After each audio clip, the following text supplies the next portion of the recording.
So hello guys, welcome back to my our channel. আমি অন্বেষা আর দেখছেন বং CC. এটা হচ্ছে পার্ট 2, যেটা হচ্ছে অন্ধকারের বন্ধু রিডিং। মানে আপনারা আগের ভিডিওটা হয়তো দেখেছেন, সেই ক্যামেরাটা ভালো ছিল না, সেটা হচ্ছে অন্য একটা ফোন থেকে। আর দেখছেন গাইজ, তো ঘেমে গেছি। তো বৃষ্টি হচ্ছে, তখন ক্যামেরাটা ভালো ছিল না, তো তাই জন্য ভালো শোনায়ও নি। তখন বৃষ্টি পড়ছিল, এখনো বৃষ্টি পড়ছে। এটা হচ্ছে অন্ধকার বন্ধু, সেই বইটি যেটা আপনারা দেখতে পাননি ঠিকঠাক করে। তো আজকে আমি পেজ নাম্বার 3 থেকে রিডিং করবো। আগের দিন পেজ 1 আর 2 পড়েছিলাম।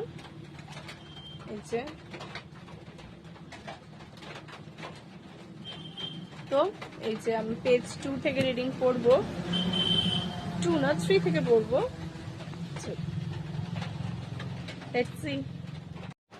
চলুন গাইজ, রিডিংটা পড়া চালু করি। আমি শুরু করব একেবারে গোড়া থেকেই, অর্থাৎ হেমন্ত সর্বপ্রথমে যে মামলার কিনারা করে দেশে বিদেশে যশস্বী হয়ে ওঠে আগে তার কথায় লিপিবদ্ধ করে রাখতে চাই। কিন্তু তারও আগে হেমন্তের আরো কিছু পরিচয় দেওয়া দরকার মনে করি। ম্যাজিকের আম গাছ দর্শকদের চোখের সামনে গজিয়ে ওঠে, অর্থাৎ কিন্তু হেমন্ত অকস্মাৎ পুরোদত্তর গোয়েন্দা হয়ে পড়েনি। এজন্য তাকে সাধনা করতে দেওয়া দস্তর মতো। ছোটবেলা থেকেই কাল্পনিক গোয়েন্দা কাহিনী পড়বার জন্য তার অতিশয় ঝোঁক ছিল এবং আজ পর্যন্ত সে পাঠ করেনি। পৃথিবীতে এমন বিখ্যাত গোয়েন্দার গল্প বোধহয় নেই, কিন্তু এই সব কাল্পনিক এবং প্রায় অতি উদ্ভট কাহিনী পড়ে কোনোদিনই সে বিশেষজ্ঞ হবার চেষ্টা করেনি। সে ইউরোপ আমেরিকা গিয়েছিল প্রধানত এক উদ্দেশ্য নিয়ে। 75 দেশের সত্যিকার গোয়েন্দারা কোনো পদ্ধতি অনুসারে কাজ করে। সে গিয়েছিল হাতে কলমে তাই শেখবার জন্যই। এদেশের পুলিশ বিভাগের কয়েকজন উচ্চতম কর্মচারীর কাছ থেকে সে খানকয় সুপারিশ পত্র জোগাড় করেছিল।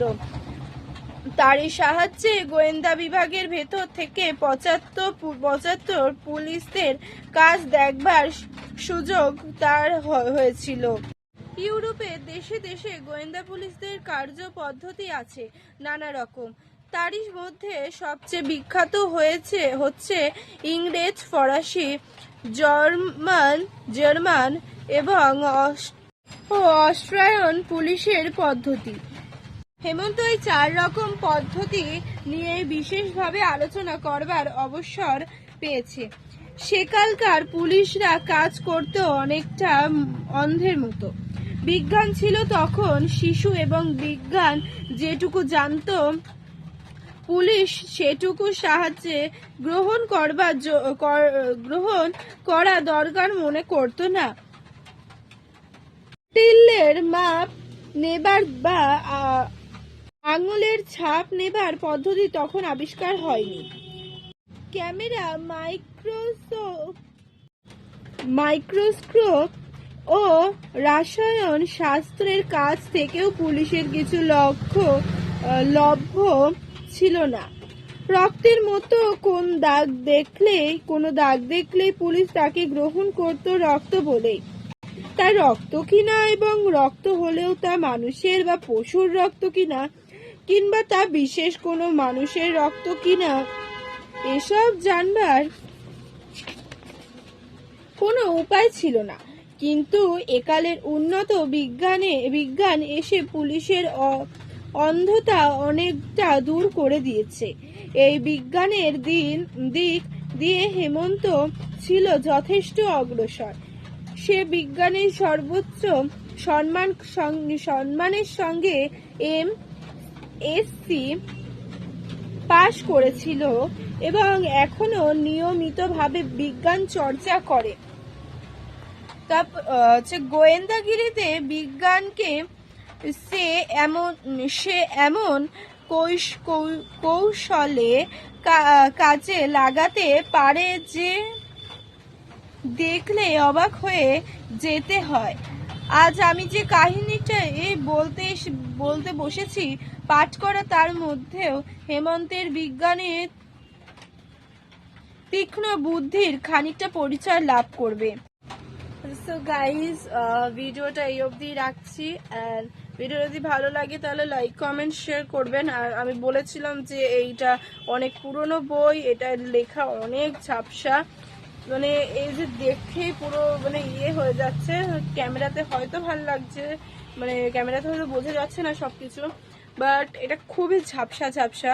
আর যদি বুঝতে অসুবিধা হয় তাহলে মানে কমেন্ট করবেন, আমি আরো ভালো করে বলার চেষ্টা করব। আমি জানি আমার ভয়েসটা ভালো আসেনি বা কিছু ভালো আসেনি হয়তো, তো যদি ভিডিওটা আপনাদের ভালো লাগে তাহলে লাইক কমেন্ট শেয়ার করবেন। অ্যান্ড চ্যানেলে প্রথম আসলে সাবস্ক্রাইব করে দেবেন। আর বংসিসি চ্যানেলটা প্লিজ শেয়ার করবেন।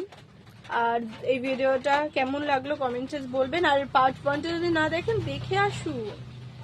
Okay, so guys, this is, let's see.